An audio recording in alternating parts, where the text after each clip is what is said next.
సినీ పరిశ్రమపై మొదటిసారిగా ఉప ముఖ్యమంత్రి, ప్రముఖ నటుడు పవన్ కళ్యాణ్ పెద్ద ఎత్తున విరుచుకుపడ్డాడు.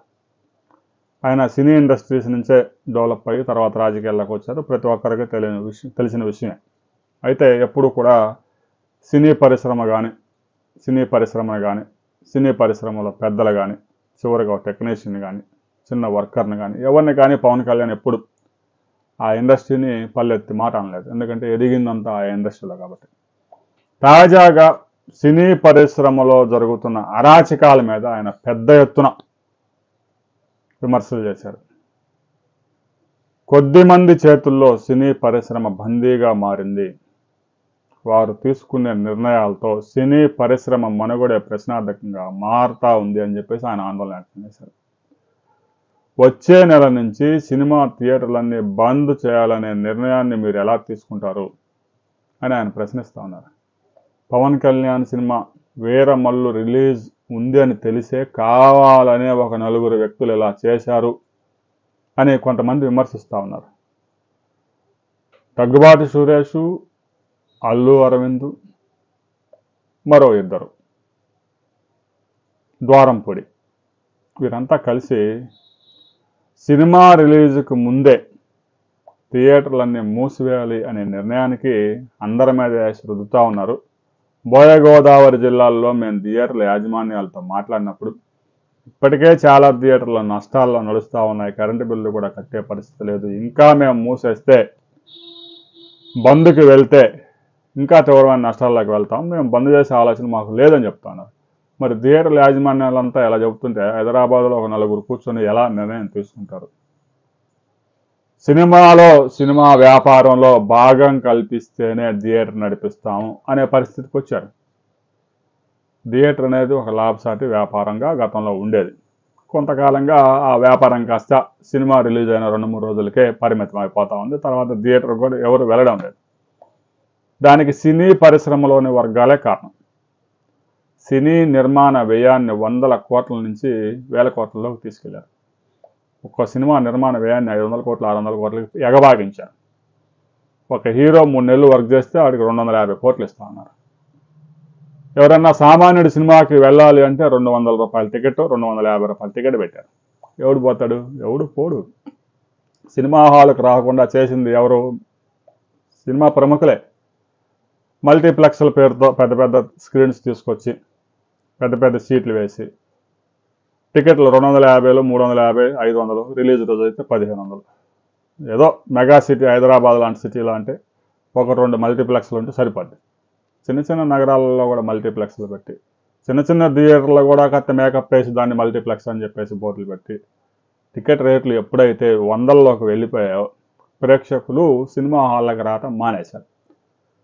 పెద్ద పెద్ద హీరోలు సినిమాలు రిలీజ్ అయినప్పుడు వాళ్ళ అభిమానులు మాత్రమే 2-3 రోజులు పెద్ద ఎత్తున థియేటర్కి వచ్చి ఆ సినిమా బాగుంటే చూస్తూ ఉన్నారు, లేదంటే మానేస్తున్నారు. అయిపోద్ది. అంత పెద్ద హీరో అయినా ఆయన సినిమా డబ్బులు 3 రోజుల్లో రాకపోతే ఇంకంత సంగతి. అలాంటి పరిస్థితిని సృష్టించుకుందే సినిమా నిర్మాతలు, సినిమా ప్రొడ్యూసర్లు, హీరోలు.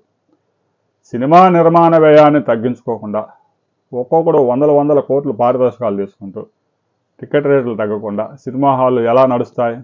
మూసేసుకుంటారా? మూసేసుకోండి. సినిమా హాళ్ళు మూసేసుకుంటామంటే ప్రజలకేమీ ఇబ్బంది లేదు.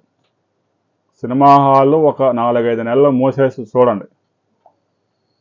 ప్రజలు ఎవరన్నా వచ్చి రోడ్డు మీదకి వచ్చి సినిమా హాళ్ళు తెరవాలని ఎవరన్నా గగ్గోలు పెడతారా? ఆ ఇండస్ట్రీని నాశనం చేసుకుందే సినిమా పెద్దలు. పారితోషికం తగ్గించండి. సినిమా నిర్మాణ వ్యయాన్ని తగ్గించుకోండి. సినిమా గతంలో 30 రూపాయలు, 40 రూపాయలు, 50 రూపాయల టికెట్లు కూడా ఉండేవి.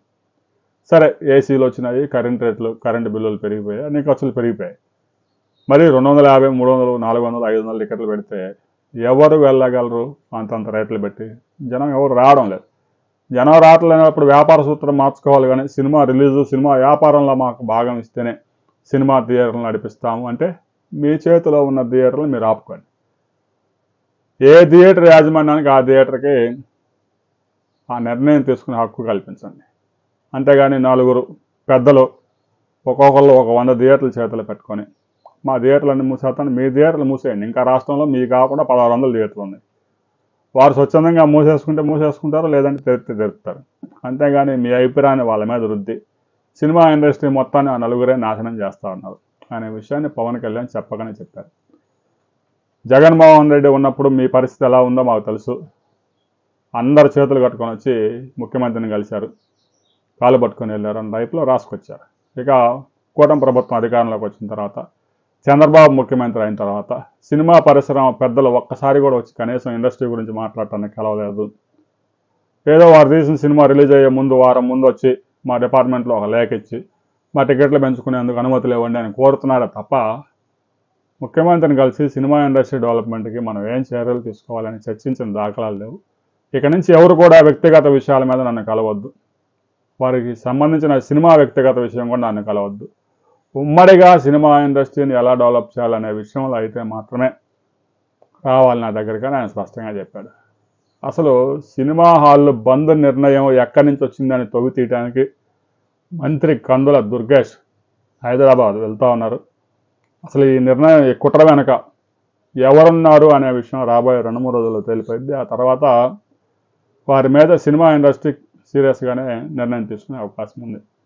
రాబోయే 2-3 రోజుల్లో కందుల దుర్గేష్ ఎలాంటి ఫీడ్బ్యాక్ ఇవ్వబోతా ఉన్నారు అనేది ఇప్పుడు పెద్ద క్వశ్చన్ మార్క్గా మారింది.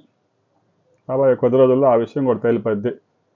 దగ్గుబాటి సురేష్ తీసుకున్నాడా, దిల్ రాజు తీసుకున్నాడా, అల్లు అరవింద్ తీసుకున్నాడా, లేదంటే ద్వారంపూడి చంద్రశేఖరే వీళ్ళందరినీ ఆపరేట్ చేస్తూ ఉన్నాడా? ఎందుకంటే అవినీతిలో సంపాదించిన వేల కోట్ల రూపాయలన్నీ సినిమా ఇండస్ట్రీలో పెట్టుబడులు పెట్టినట్టు పెట్టి ఆ బ్లాక్ మనీ మొత్తాన్ని వైట్గా మార్చుకుంటున్నారు. అందరికీ తెలిసిన విషయమే. ఏపీ లిక్కర్ స్కామ్ల డబ్బులతో కూడా సినిమాలు నిర్మించారు, ₹1 ఆదాయం పెద్దగా రాకపోయినా. ఎందుకంటే బ్లాక్ మనీ మొత్తం వైట్గా మార్చుకునే సదుపాయం ఆడ ఉంది కాబట్టి. రాబోయే రోజుల్లో ఈ వ్యవహారం పెద్ద దుమారం లాగా మారే అవకాశం ఉంది. సినిమా హాళ్ళ బంద్ నిర్ణయం తీసుకోవడం వెనుక కుట్ర కోణాన్ని మనం మరో వీడియోలో తెలుసుకుందాం.